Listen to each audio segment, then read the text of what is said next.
December 17, 18 బంగ్లాదేశ్లో ఉన్న Indian high commission అలానే ఇండియన్ ఎంబసీ మీద పొలిటికల్ పార్టీస్ అలానే కొంతమంది స్టూడెంట్ యూనియన్స్ కలిసి ఇండియన్ ఎంబసీ మీద అయితే ప్రొటెస్ట్ అనేది స్టార్ట్ చేశారు కదా. అసలు ఎందుకు ఈ ప్రొటెస్ట్ అనేది స్టార్ట్ చేశారు, ఎందుకు ఇండియానే చూస్ చేసుకున్నారు అండ్ అలానే వాళ్ళు చెప్పే రీజన్స్ ఏంటి అవన్నీ కూడా ఈ వీడియోలో చెప్తాను. ఫస్ట్ ఏంటంటే 2026 ఫిబ్రవరిలో బంగ్లాదేశ్ ఎలక్షన్స్ అనేవి స్టార్ట్ అవబోతున్నాయి.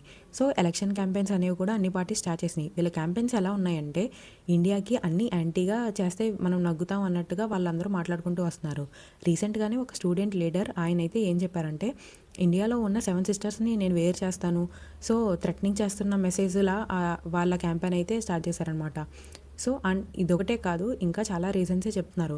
మెయిన్ ఏంటంటే లాస్ట్ ఇయర్ జూలై ఆ టైంలో కూడా వీళ్ళు ప్రొటెస్ట్ అనేది స్టార్ట్ చేశారు. ఎందుకంటే షేక్ హసీనా గురించి. షేక్ హసీనా ఏవైతే కనుక రిజర్వేషన్స్ గురించి వీళ్ళకి ఇష్యూ వచ్చిందో ఆవిడ ఎక్కువ ఇంపార్టెన్స్ ఇస్లామిక్ అలానే వాళ్ళ ఫ్యామిలీ మెంబర్స్కి అండ్ ఎప్పుడైతే ఫ్రీడమ్ ఫైటర్స్ ఫ్యామిలీస్కి ఎక్కువ రిజర్వేషన్స్ అనేవి ప్రొవైడ్ చేసిందో, సో ఆవిడకి యాంటీగా వీళ్ళందరూ కూడా ప్రొటెస్ట్ చేసి ఆవిడని అయితే ఆ దేశం నుంచి తరిమేశారు. సో అప్పుడు ఇండియా అయితే వాళ్ళకి ప్రొటెక్షన్ అయితే ప్రొవైడ్ చేసింది కదా. సో తర్వాత ఏంటంటే ఈవిడ వాదన అనుకుండానే అక్కడ బంగ్లాదేశ్ కోర్టు ఆవిడకి అయితే ఉరిశిక్ష అనేది వేసింది. సో ఆవిడని అప్పగించమని కూడా చెప్తుంది. బట్ మన మధ్య ఒక ట్రీటీ ఉంది కదా, ఆ ట్రీటీలో కూడా ఆల్రెడీ ఎవరైతే బంగ్లాదేశ్కి సంబంధించిన వాళ్ళు ఇండియాలో ఉన్నా లేదంటే కనుక ఇండియాలోకి సంబంధించిన వాళ్ళు బంగ్లాదేశ్లో ఉన్నా మీరైతే వెనక్కి ఇవ్వాలి కదా. సో ఆ ట్రీటీని బేస్ చేసుకొని ఇవ్వమని కూడా చెప్పారు. కాకపోతే ఏంటంటే ఆ ట్రీటీ అనేది పొలిటీషియన్స్ ఎవరైతే చెందదు కాబట్టి ఇండియా కూడా షేక్ హసీనాని బ్యాక్ అయితే ఇవ్వలేదు. ఇదొక రీజన్ ఉంది వాళ్ళు ప్రొటెస్ట్ చేయడానికి. అండ్ ఇంకొకటి ఏంటంటే రీసెంట్గానే పొలిటీషియన్ లీడర్ అయిన షరీఫ్ ఉస్మాన్ ఆరిఫ్ కూడా ఎవరో చంపేశారు. సో వాళ్ళు ఏమని పోర్ట్రే చేశారంటే ఈయన కూడా చంపింది ఇండియన్ ఏజెన్సీ అన్నట్టుగా వీళ్ళైతే పోర్ట్రే చేసుకుంటూ వచ్చారు. సో అది కూడా యాంటీ ఇండియన్ చేద్దాం అన్నట్టుగా వీళ్ళ ప్రొటెస్ట్లు అయితే చాలానే ఉన్నాయి.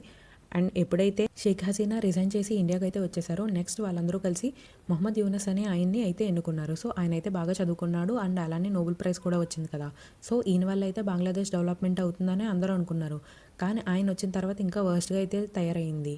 ఆయన ఎప్పుడైతే వచ్చారో అప్పుడు ఏం చేశారంటే పొలిటికల్ పార్టీస్ ఉంటాయి కదా, ఏవైతే టెర్రరిస్ట్స్ ఎక్కువ సపోర్ట్ చేస్తాయో ఆ పార్టీస్ని ఒకప్పుడు షేక్ హసీనా బ్యాన్ చేసిన పార్టీస్ని అది అన్బ్యాన్ చేసి వాళ్ళనైతే రిలీజ్ చేశారు. అండ్ అలానే వాళ్ళు నెక్స్ట్ ఎలక్షన్స్లో పార్టిసిపేట్ చేసేందుకు కూడా అనుమతి అయితే ఇచ్చారు. సో అదే ఈ జమీన్ ఇస్లామీ పార్టీ.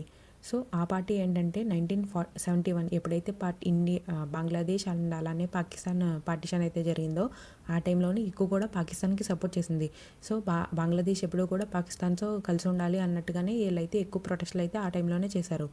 కాకపోతే ఆ టైంలో ఎవరైతే పాకిస్తానీ పంజాబీస్ ఉంటారో వాళ్ళందరిది ఎక్కువ హవా అయితే అక్కడ ఉండేది. సో మెయిన్గా ఏంటంటే షేక్ ముజ్బర్ రెహమాన్ ఆయన షేక్ హసీనా వాళ్ళ నాన్నగారు ఎప్పుడైతే నగ్గారో ప్రజల మద్దతుతో అయినా కూడా వీళ్ళ ఇన్ఫ్లుయెన్స్ ఉండటంతో ఆయన ఇండియన్ హెల్ప్ తీసుకుని అయితే తిరుగుబాటు అయితే చేశారు. సో అప్పుడే బంగ్లాదేశ్కి ఫ్రీడమ్ అయితే వచ్చింది. అందుకే ఆయన్ని బంగ్లాదేశ్ ఫాదర్ కింద అయితే అంటారు. నెక్స్ట్ ఫ్రీడమ్ వచ్చిన తర్వాత ఈ పార్టీ ఏదైతే ఉందో అది పాకిస్తాన్కి అయితే వెళ్ళిపోయింది. ఆల్మోస్ట్ 2013 వరకు కూడా ఇది ఎక్కడా కనిపించలేదు. 2013 తర్వాత మళ్ళీ బంగ్లాదేశ్కి వచ్చి ఈ పొలిటికల్ పార్టీ అనేది పెట్టడం స్టార్ట్ చేసింది. సో అప్పుడు షేక్ హసీనా వీళ్ళైతే టెర్రర్కి సంబంధించిన అనెథికల్ యాక్టివిటీస్ అనేవి జరుగుతున్నాయి అనేసి నోటీస్ చేసి దీన్ని అయితే బ్యాన్ చేశారు. ఎప్పుడైతే యూనస్ వచ్చారో ఎప్పుడైతే దీని మీద బ్యాన్ ఎత్తేసారో మళ్ళీ వీళ్ళైతే పీపుల్ని చాలా ఇండియన్ గురించి రెచ్చగొట్టడం ఇవన్నీ కూడా స్టార్ట్ చేశారు. వాళ్ళు ఎంత అలా ఇన్ఫ్లుయెన్స్ చేయడం స్టార్ట్ చేశారంటే ఆల్మోస్ట్ ఇప్పుడు బంగ్లాదేశ్లో 30% ఆఫ్ ది ఓట్స్ అనేవి వీళ్ళకే పడతాయి అన్నట్లుగా చెప్తున్నారు. సో దీన్ని బట్టి మనం అర్థం చేసుకోవచ్చు ఈ పార్టీ అనేది ఎంతలాగా అయితే ఇన్ఫ్లుయెన్స్ అవుతుందో.